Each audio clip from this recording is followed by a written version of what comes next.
The snow fell in soft, silent clumps over Blacksburg, Virginia, in January 2016, blanketing the small college town in a deceptive calm. Beneath the quiet, a storm was brewing, one that would unravel in the dark corners of a digital world most parents barely understood. My name is Jacob Newton, a digital reporter who spent years chasing the ghosts that haunt the internet. In this case, the one about 13-year-old Nicole Madison Lovell still keeps me up at night. It's a story of innocence betrayed, of predators hiding behind screens, and of a community torn apart by a crime so brutal it defies comprehension. I've pieced it together from police reports, interviews, and the chilling digital footprints left on a little-known app called Kick Messenger. Let's dive in. Nicole was a fighter born against the odds. At just 10 months old, she underwent a liver transplant, her tiny body battling to survive. By age 4, non-Hodgkin's lymphoma struck, followed by acute respiratory distress syndrome that left her in a coma for 6 months. A collapsed lung and a tracheotomy scarred her throat, a visible reminder of her struggle. Doctors gave her a 1% chance of survival, but Nicole defied them, emerging with a spirit that refused to break. She was a girl who loved pandas, danced at her own rhythm, and dreamed of singing on American Idol. Her mother, Tammy Weeks, described her as a light, vibrant, adventurous, and fiercely positive despite the bullying she faced at school over her scars. Social media was her escape, a place where she could be herself, unjudged, but it was also where the shadows found her. Kick Messenger was the app that changed everything. Launched in 2010, it started as a music-sharing platform but morphed into a messaging juggernaut with 300 million users by 2016. Its appeal? Anonymity. No phone number, no email, just a username and Wi-Fi, and you could be anyone. For a 13-year-old like Nicole, it was a digital playground. For others, it was a hunting ground. Tammy tried to monitor her daughter's phone, but Nicole was savvy, reinstalling Kick after being grounded from it. Her parents, Tammy and David Lovell, were estranged, their relationship strained by David's past, jail time, run-ins with the law. They were trying to rebuild, but Nicole's world was already slipping through their fingers. On January 26, 2016, Nicole spent the day shopping with her best friend, buying matching necklaces at the local mall. She came home, kissed Tammy goodnight, and headed to her room. It was a night like any other, until it wasn't. At 6:30 a.m., Tammy went to give Nicole her anti-rejection medication, a twice-daily necessity for her liver. The door wouldn't budge, blocked by a nightstand. Tammy forced her way in and found the room empty, the window open, letting in a bitter chill. Nicole's phone and her favorite Minions blanket were gone, but her medication was left behind. Without it, her health could spiral in hours. Tammy's calls to her daughter's phone went to voicemail. She dialed neighbors, friends. Nothing. At 7 a.m., she called the police, her voice trembling with dread. Blacksburg mobilized. Over 1,000 volunteers, helicopters, dogs, and even an infrared drone scoured the snow-covered town. The FBI joined the effort, and the urgency was palpable. Nicole's life depended on her medication. Tammy clutched her daughter's stuffed panda, pleading for her safe return on local news. "We love you, Nicole. We miss you. Come home." A neighbor mentioned a conversation her daughter had with Nicole, who bragged about a boyfriend named David, an 18-year-old college student she'd met on Kick. They were going on a romantic date that night, she'd said, showing off flirty texts. The police zeroed in on Kick, when Nicole's usernames and passwords were taped to her bedroom wall. An emergency request of the app revealed her chats with a user named Dr_Tombstone. The messages were intimate, spanning months, hinting at a prior meeting, possibly physical. My stomach churned as I read the logs. Nicole, so young, so trusting, had been drawn into something far darker than a teenage crush. The trail led to Virginia Tech, where Dr_Tombstone was unmasked as David Eisenhower, an 18-year-old engineering student and star athlete. He was a local hero, a Triple Crown runner with straight A's, charming and ambitious. His dorm room, though, told a different story.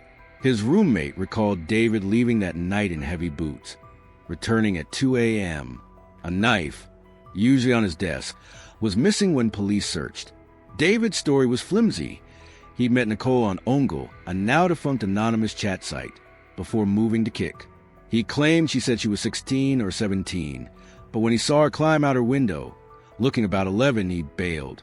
Yet his phone data placed him near her apartment at midnight, then at Cray Creek Road for 45 minutes. Blood was found in his car, on the seats, in the trunk, and on a shovel he'd bought at Walmart. Then there was Natalie Keepers, a 19-year-old engineering student and NASA engineer's daughter. She was arrested in her boyfriend's dorm, where police found Nicole's Minions blanket stuffed in a suitcase, alongside bleach and baby wipes. Natalie cracked quickly, spilling a story that turned the case from tragic to horrific. She claimed David stabbed Nicole in the woods, then called her to help move the body. They drove to North Carolina, stripped Nicole's body, doused it in bleach, and dumped it on a rural road. Natalie's texts to David were chilling. "Get some sleep? You deserve it." They'd planned it for weeks, she said, debating methods, shooting, drugging, or slitting her throat. The official plan was to grab Nicole, cover her mouth, and cut her neck. Phone data confirmed their movements. Walmart, a cookout restaurant where they finalized details, then Cray Creek Road, where Nicole died. The motive? Murky but sinister. David told a friend, Dustin, that a girl, likely Nicole, threatened to expose him if he didn't stay with her. He feared she might be pregnant, though the medical examiner later confirmed she wasn't. Natalie's confession painted David as panicked, desperate to remove the problem. But Natalie wasn't just a bystander.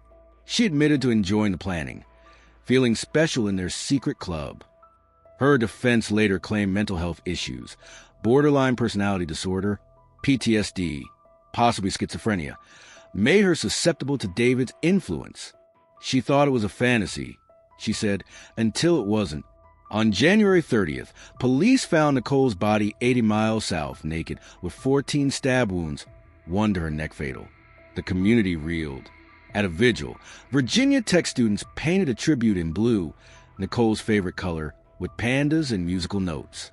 Her youth pastor called her a little mountain angel. Tammy, broken, visited her grave daily, whispering to her daughter. David Lovell battled PTSD, his regret over their strained relationship now unbearable. The trials were a spectacle. David's defense pinned it on Natalie, calling her the mastermind. Teachers testified he was bright but easily led, a follower who'd jump off a cliff for approval. A bloody handprint on the shovel, they claimed, was Natalie's. But David's own words betrayed him. Text to Natalie read, "I need a place to hide a body, and as long as nobody finds a body for a week, we're good."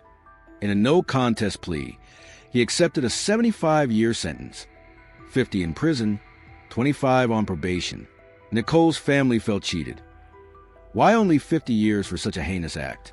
Natalie's trial was uglier. Her defense leaned on her mental health, arguing she was coerced, manipulated by David's charisma. Prosecutors countered that she relished the plot, her interrogation tapes showing her sobbing, but admitting she knew David's intent. "If I was there, I would have stopped it," she claimed, but her text suggested otherwise. After a swift deliberation, she was found guilty as an accessory before the fact, sentenced to 45 years, 40 to serve. The community whispered, why so close to David's sentence when she didn't wield a knife? The controversy didn't end there. Kik Messenger faced scrutiny for its lack of oversight. No parental controls, no encryption. Predators thrived in its shadows. Tammy and David Lovell campaigned for stricter regulations, arguing that minors shouldn't access such apps so easily. She was 13, David said, voice cracking. She shouldn't have been able to set up profiles we didn't know about. Kik cooperated with the FBI, but critics called it a private hunting preserve for predators. The debate raged. Ban apps like Kik or teach kids to navigate the digital jungle. Shutting down one app wouldn't solve it. New ones sprout daily, each with loopholes for those with dark intentions. Nicole's story is a warning, etched in blood and grief.